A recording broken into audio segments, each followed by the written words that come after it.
네, 안녕하십니까. 한국벤처투자 펀드운용 1본부장 장상익입니다. 오늘 저는 이제 창업 초기부터 글로벌 유니콘까지 벤처캐피탈 투자 활성화를 위한 모태펀드 출자 사업에 대해서 발표하도록 하겠습니다. 먼저 목차입니다.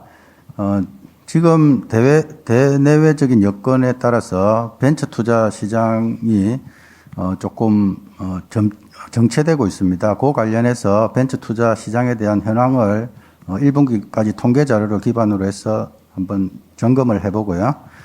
그 다음은 저희가 모태펀드 현황하고 성과에 대해서 간단하게 설명을 드리고, 다음으로 저희 올해 2022년 모태펀드 출자 사업 전체 계획에서 현재까지 진행된 상황과 앞으로 진행할 출자 사업에 대해서 설명드리겠습니다.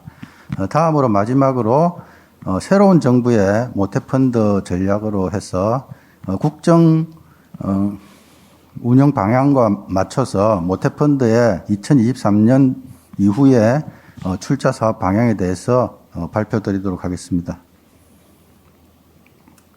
먼저 벤처 투자 시장 현황입니다. 앞에서 박영순 국장님께서도 발표하셨지만 작년 2021년 벤처펀드 결성 금액이 9.2조를 달성해서 역대 최대 규모를 달성을 했습니다. 그 작년에 결성된 이제 벤처펀드의 특징을 보면 민간의 이제 참여가 상당히 커졌다는 걸 볼 수 있습니다.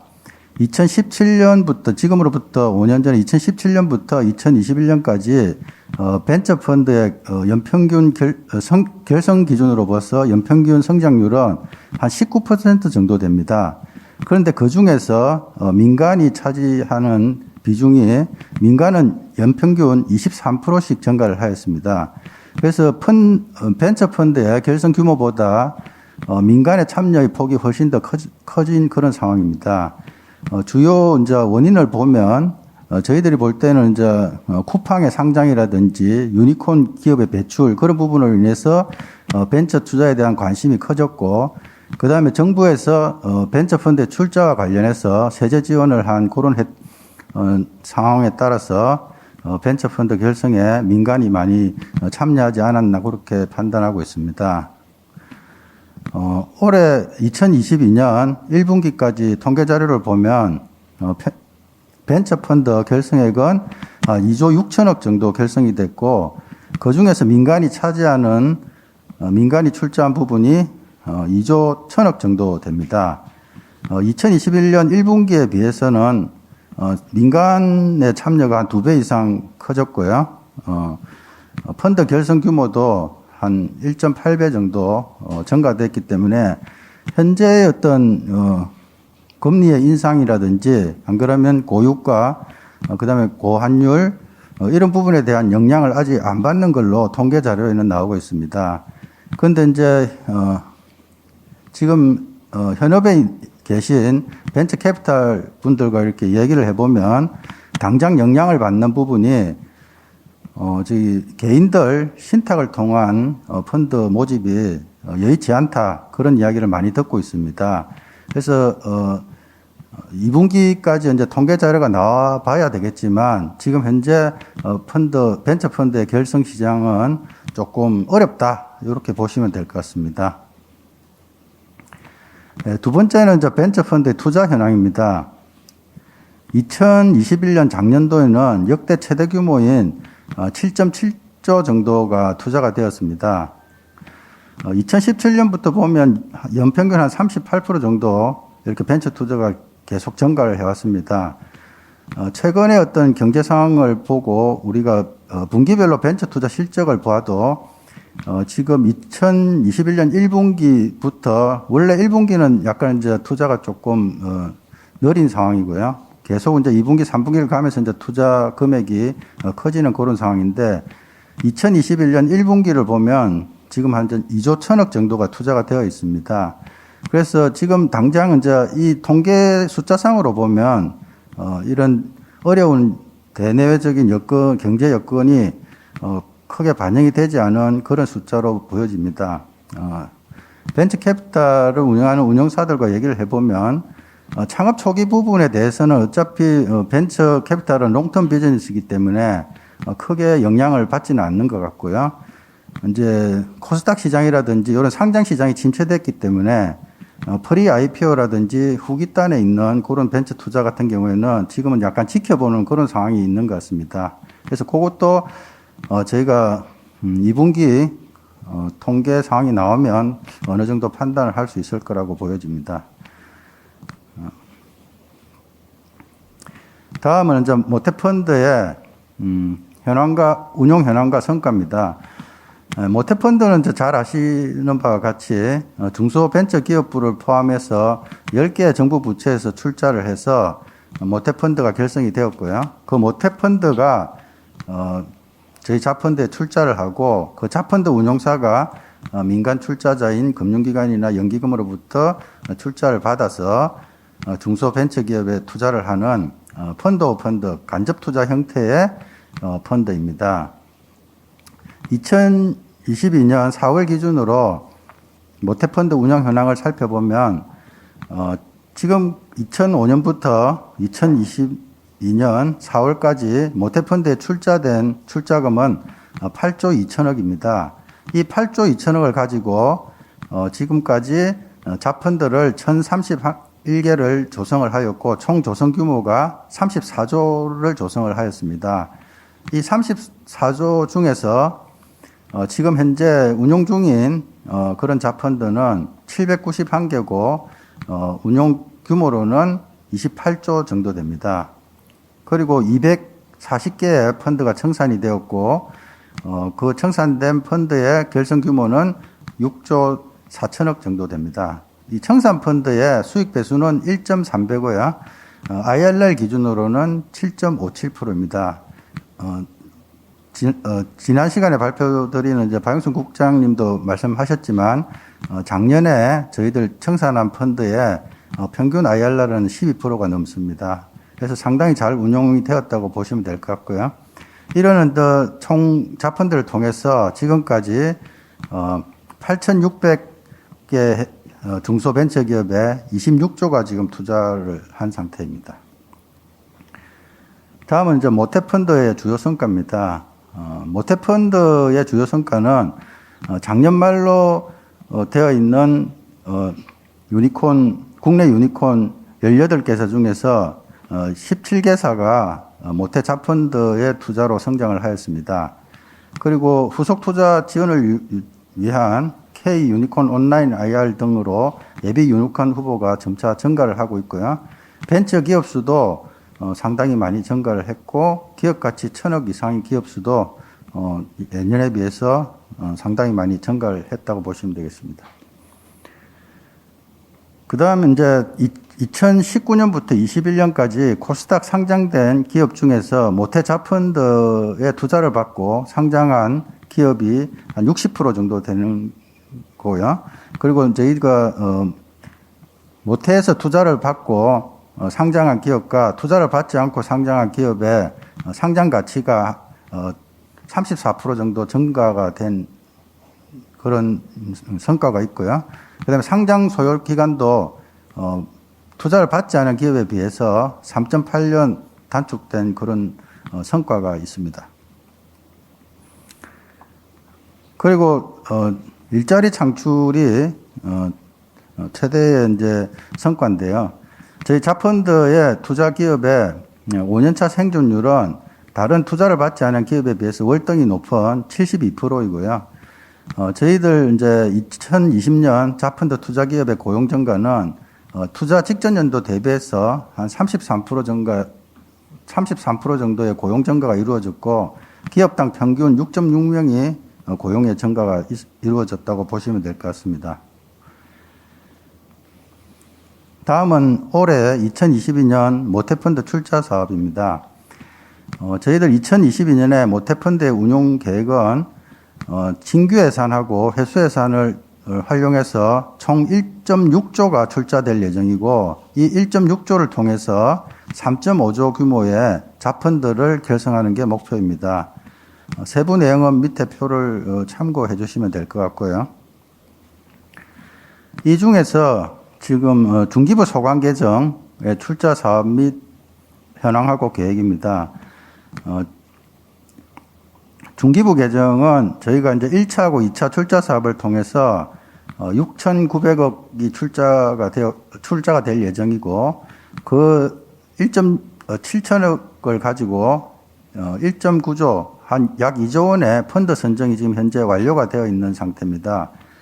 주요 분야는 스마트 대한민국 분야하고 스케일업 분야, 그리고 소부장, 청년 창업, 그리고 창업 초기, LP 지분 유동화, 벤처 제도약 세컨더리, 그리고 버팀목, 여성, 기술지주 이렇게 완료가 되어 있고요.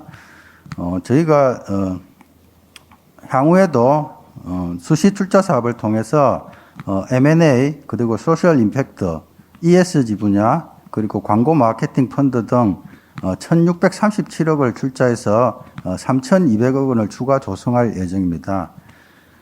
그리고 저희들이 이제 이거 외에 모태펀드가 이제 출자를 한 자펀드형 모태펀드가 있습니다. 그 중에서 이제 해외 VC 글로벌 펀드하고 지역 혁신 펀드도 지금 출자 사업을 하고 있습니다. 다음은 이제 중기부 소관 계정을 제외한 기타 계정의 출자 사업 현황과 계획입니다. 기타 사업도 이제 1차, 2차 출자 사업을 통해서 약 5,600억 규모의 자펀드가 선정이 완료되었습니다. 그리고 수시 출자를 통해서 과기 계정의 메타버스 M&A, 그리고 이제 문화 계정의 모험 콘텐츠 드라마, 그리고 영화 계정, 스포츠 계정, 특허 계정 등을 통해서 약 1,700억 원이 출자될 예정이고, 이를 통해서 3,900억의 자펀드를 조성하는 것을 목표로 하고 있습니다. 올해 저희들이 이제 출자 사업의 특징 중에 하나인데요. 민간 출자자에 대한 인센티브를 확대를 하였습니다. 민간 출자자에 대해서 인센티브를 대폭 확대해서 적극적으로 벤처 투자 펀드에 참여할 수 있도록 저희가 모태 출자액의 10% 이내에서 민간 출자자의 손실을 우선 충당해주는 제도를 도입을 하고 있습니다. 물론 이제 그 반대급부로 초과 수익이 발생하게 되면 민간 투자자가 기속될 초과 수익 중 일부를 모태 펀드에 우선 배분하는 그런 조항이 달려 있는 우선 손실 충당 제도를 운영을 하고 있습니다. 그 외에도 모태 펀드가 수령할 초과 수익의 30% 이내에서 민간 출자자들에게 추가 인센티브를 지급하는 제도를 시행하고 있습니다. 그리고 이 외에도 사전에 정한 행사 가격으로 모태 펀드 출자 지분의 최대 30%를 매입할 수 있는 권리, 콜옵션이죠. 콜옵션을 지금 부여를 하고 있습니다. 각 분야별로 적용되는 인센티브는 약간의 차이가 있고요. 그 부분은 밑에 표를 참조를 하시면 될 것 같습니다. 예, 다음은 이제 새로운 정부의 모태펀드 전략입니다. 글로벌 이제 벤처 강국 도약을 위해서 모태펀드 규모 확대가 필요합니다. 2020년 기준으로 보면 한국의 이제 GDP 대비 벤처 투자 비중이 0.22%입니다. 그런데 비해서 미국은 0.78%입니다. 이스라엘은 2.2%고요. 그래서 저희가 이제 미국 수준으로 GDP의 0.78%를 벤처 투자를 이루려면 약 15조 원 정도의 벤처 투자가 필요합니다. 그래서 벤처 투자 달성을 위해서는 모태펀드 규모를 대폭 이제 확충하는 게 필요합니다.